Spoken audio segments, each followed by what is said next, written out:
Welcome, NTF We We Judge, judge. and a happy New Year, right? Happy New Year. Year. As at the time of As recording. at the time of recording, Happy New Year. But then, yeah. Today we're gonna discuss how to keep track with your New Year's resolution. Just kidding, we don't do that here. Whatever comes lah. It's just a guide, so. Yeah. Anyways, today we're actually gonna talk about survivorship fallacy, or you can call it Ooh. survivorship bias. Mm-hmm. Have you heard of this concept? Not really, actually. It's my first time hearing it. But then, it gives me an idea of, how do you survive in, a situation or something. I don't know. It's like some Hunger Games shit, you know? Far from it. I can Okay. give a lot of stories, honestly. Mm-hmm. There's a lot of things it's happening right now, and it Yeah. really points to me to say hey, maybe I should do maybe we should do an episode on this. Okay, so basically this story comes from World War II, right? So there's this fighter jets that went out into war. And so when you go to war, you're expected to lose a lot of jets because you're shooting in the air, and numbers of jets that go out and come back is probably different, right? Because some of them you lose them in the war. Yeah. So basically, as an engineer or as the army, you are trying to find ways to strengthen your technology, strengthen your jets, and improve your chances of winning, right? Yeah. So you probably want to build more armor on the jets. Mm-hmm. So they try to accumulate data, and Mm-hmm. so they charted out where did the bullet shoot through? So is it by the wings? Is it by the cockpit? All the tail, all those stuff. So they really compiled this data. Mm-hmm. Okay, and then where do you think you would build your armor? Okay, the planes fly back. Mm-hmm. Then you chart down all the spots that you see got the bullet hole. Okay. Yeah. Then you make an overall picture of it. Okay? Yeah. These are the dots. Places where there are more bullets, affected. right? Yeah. So where would you build your armor? The 'Cause place where there are more bullets hit, lor. that is correct to a certain extent. Okay. Okay, that is correct to a certain extent. Okay, of course, if we can't build armor all over the plane because at a certain point it becomes too heavy. Yep. Correct. Yeah, and that's where the survivorship fallacy or survivorship bias come into place. Right. So those jets that don't come back are the ones already shot down or because they receive massive amount of damage, and the ones that do come back are actually the ones that receive lesser of a damage, right? Yeah. So in the bigger picture, actually, we don't have the full data point, and so how you suggested, and what most people would assume is that we would build more armor at the points of these bullet holes, where in fact we should have put it at points where there were least bullet holes. Oh. Right, because think about it, the points that have least bullet holes are probably the ones that are already dead outside, and they didn't manage to come back to you. You see where we're going with this, don't you? That's why we call it the survivorship fallacy. Yeah. The survivorship bias. Yeah. Yeah. You see where it's good? Yeah. Okay, I can give it a more. So we don't live in the time of war, so maybe a little bit different in some ways. So let's give more examples, right? So, let's say you are a lecturer or a teacher, right? And then you see a few students coming late. Yep. You're scolding the students. Why are you guys so late? Huh? I don't like this and that. But you're not telling them to the students they are late. You're telling to the students who have already arrived. Yeah. Do you think that's gonna make any difference? Yeah, actually that is true. That is true. Yeah. Yeah. It gets me every time when certain teachers or lecturers are giving a lecture on being late or being misbehaved to the ones who are your target group is really wrong. So not to say wrong, but it's you are shooting sideways already. Exactly. So again, it's kind of like this bias thing is going on. Yeah. You have the good intentions. You are supposed to lecture them, just the wrong side of the group. Yeah. Right now, and then there's another one. Is a friend of mine just told me, the landlady is not very happy with how they're handling the washing machine. Oh, okay. So she's actually telling them how to properly handle it. Problem is, those who are actually listening and replying to her are the ones who are doing perfectly fine. the ones that are ignoring her text are the one most likely to be not doing a good job at it. Yeah, okay, I see where this is going. So the target and the aim is salah already lah. Yes, exactly. So it really boils down a lot of times in life lah. Yeah. how do you say, in a human nature sense, we will always have this survivorship bias. So let's go with other words because it's a little bit too long and I'm getting tired of it also. So basically, what is this? This is actually somewhat favoritism. To some extent, it's Yeah. favoritism. To some extent, it's cherry picking. Yeah, I mean, honestly speaking, I don't believe things where they are like, oh, everything is equal. I treat everyone the same. I feel like at some point you will definitely have like a small bit of bias or favoritism towards something or someone. Doesn't Right. matter how, how you try to insist that you treat everyone the same. Even for me as a part-time teacher, like I do have my favorite students that I like the more. Exactly. But you try to, treat them as equal as possible. That's of course. I mean, whatever you do will produce what kind of outcome. That's the thing. So yeah, I can kind of understand that. And that's a perfectly natural say habit or perfectly natural reaction towards most things, because in nature we do evolutionize in the sense that we tend to follow those that are more favorable, more advantageous, like how we grew, our brains grew bigger in compared to other mammals because it was better for survival in a sense, right? Yep. So then becomes that things become more complicated, and it's more so of a point that the data that you receive, regardless if it comes down to an individual level or to a corporate level or even an experimental level, sometimes the data that you receive may not reflect the actual outcome. Yeah. So what are another examples? Because this stuff really doesn't go through our head that easily, does it? Yeah. So it comes like, say, doing stocks, right? Stock traders, Yeah. Or the share market. Those kind of thing, right? We tend to learn or copy from people who are the successful ones, like those who are actually learning a lot, right? Yeah. So we tend to say that we want to follow that guy because that guy's successful. If we follow him, then we will be successful. Yeah. Is that's the common idea, common idea, concept, right? yeah. So does it based on reasoning? Maybe not. Maybe it is. But it really depends. Though in this case, we have also forgotten the group that maybe didn't earn a lot of money. The mediocre ones. Yep. Because on the news, we also see people who lost a lot of money.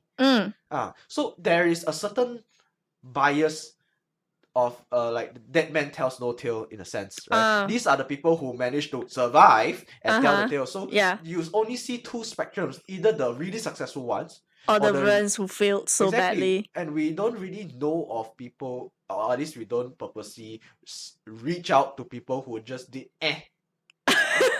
right? When would you hear stories of people who did that's the kind of thing that happens when people blindly follow these kind of information at times. Okay, since we work in healthcare fields, we do come across people who say, you see that guy, 100 years old, still smoking, drinking beer, what's the problem? There's nothing really grounded in that. Well, if you look at, of course there are a few lucky bastards who definitely, of course, right? And then, but you do look at the bell curve and you see that those with chronic illness have some form that stem from poor habits of smoking, poor diet, and all those not so good stuff, right? But those didn't manage to survive to tell you their problems. Unfortunately, or either that they are so ill that they can't tell their stories, and more so those who get the news on top of the leaderboard of page happen to have these bad habits. So is this like a game where who scores the most goes up on the leaderboard? Exactly. Okay. Yeah. How often do you hear news about people who die in their mid-age? Oh. In the news. Right. Yeah, I mean, not a lot. Not a lot, right? Not a it's lot. Usually about, this kid so young have to go through this much of work, Yeah. child labor. Yeah. This old person already living until 80 and still And working. still working, yeah. And then you don't look, and then we kind of forget about people in between. Yeah, Just yeah. I mean the mediocre ones at least. Yep. Because you're gonna get people like, oh, 18 years old already earning billions of dollars. Uh-huh. And then we forget about people who are just doing mediocre, Yep. just about normal stuff every day. So Mm. you kind of see where this is going. Yeah. I can see where this is going, Yeah, yeah. you can see, right? And what do you think, like, the effects are when we tend to just take in these kind of information? I mean, from what I see generally, Yeah. public and just people around me, yeah, it does happen. It does happen a lot like that. Maybe I don't notice it a lot until you actually told me about it. Because for me, I'm not the kind of person who will look at it like, oh, very successful, or oh, very, very failed very hard. I'm the kind of person who looks at every one of them. Like, I don't just see only success or failure. I see it like, it's just like how people say, what is success? It's some people might say, oh, earning big bucks, being famous. But then there are also people who thinks that success is just being able to survive. Some people, different people's definition of success is different, ma. Yep. So it's like, yeah, in a way, it's something that I never realized because I never had those kind of like following the crowd, following the successful people kind of trend. Like they definitely have their own how should I say, weakness. Yep. And so on and so forth. So whatever you do, you just take what they are good in. Or like if you look at their weakness as well, you can be like, oh, so he failed doing this. So I shouldn't do that, in a way.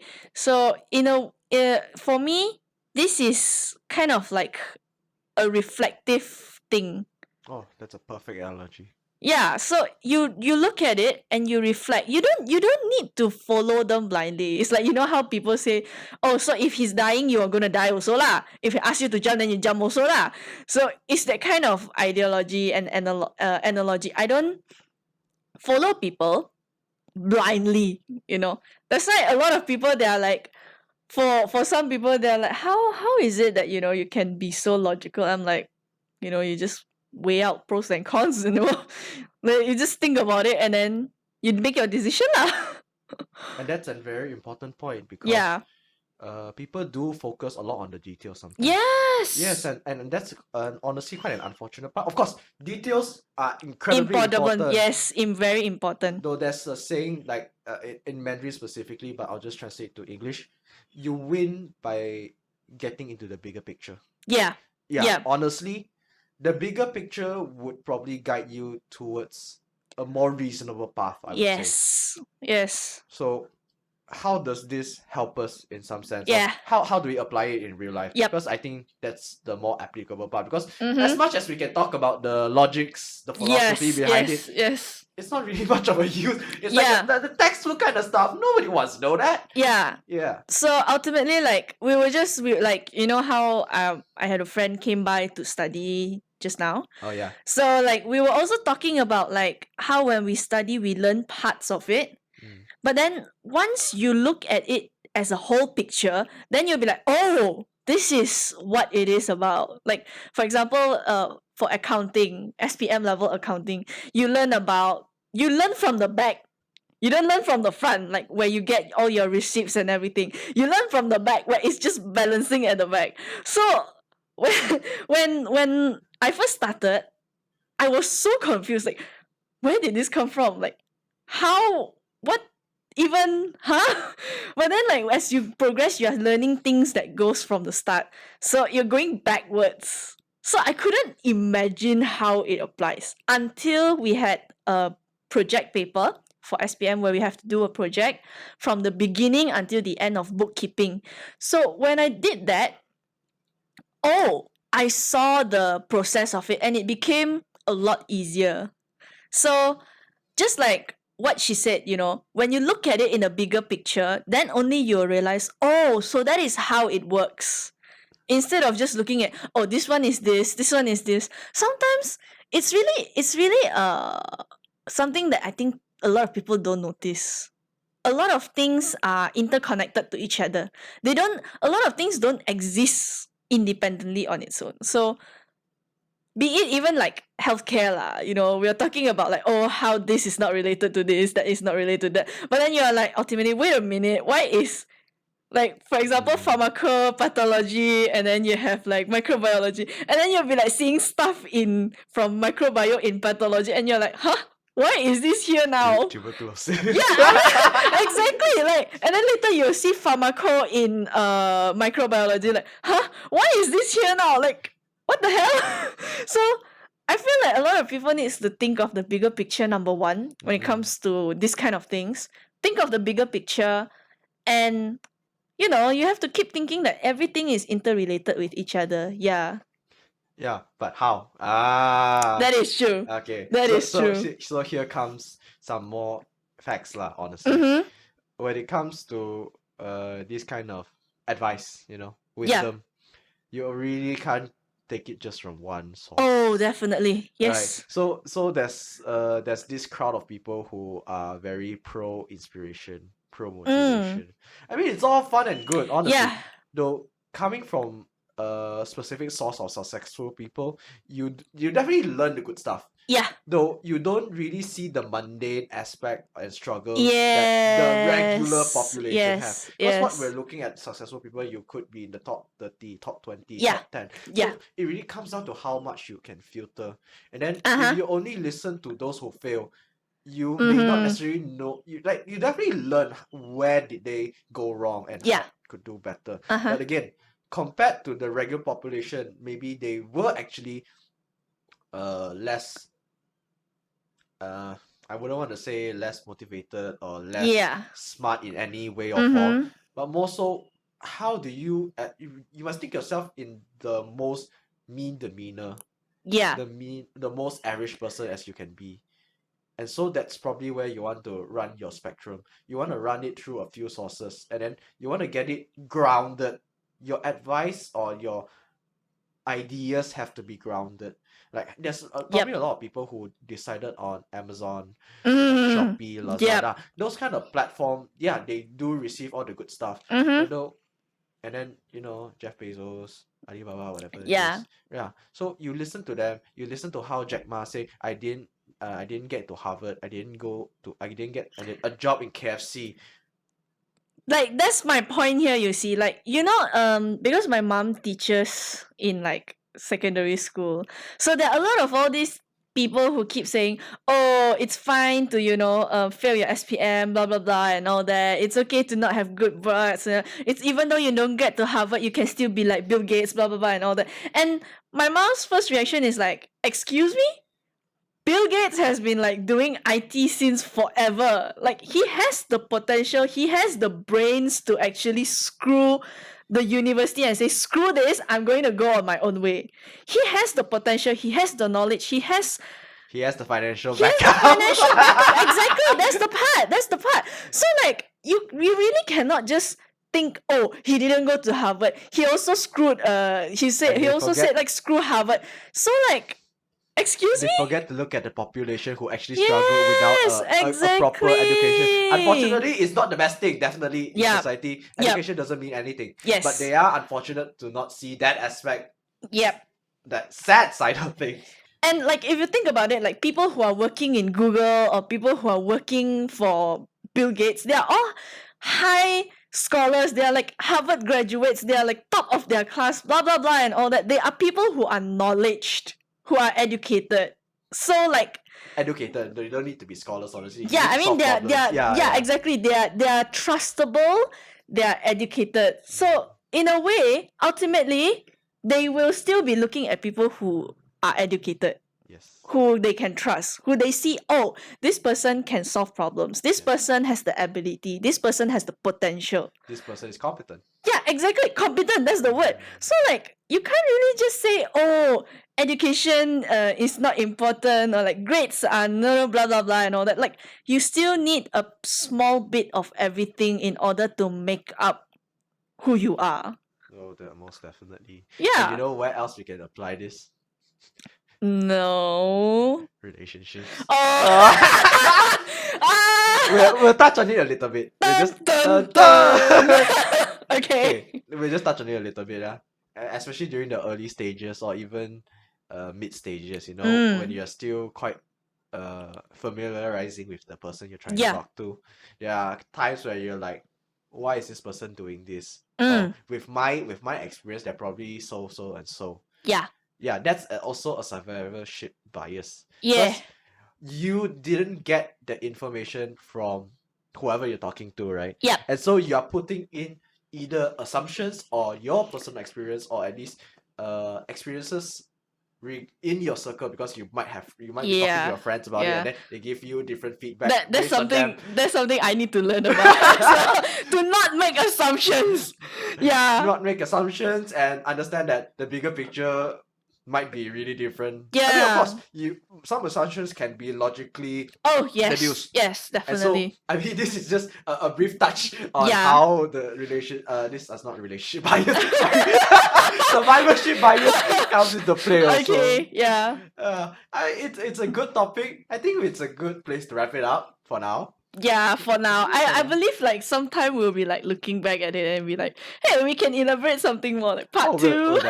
we'll definitely elaborate more. But Yeah. for now, ATF. We judge. Bye bye.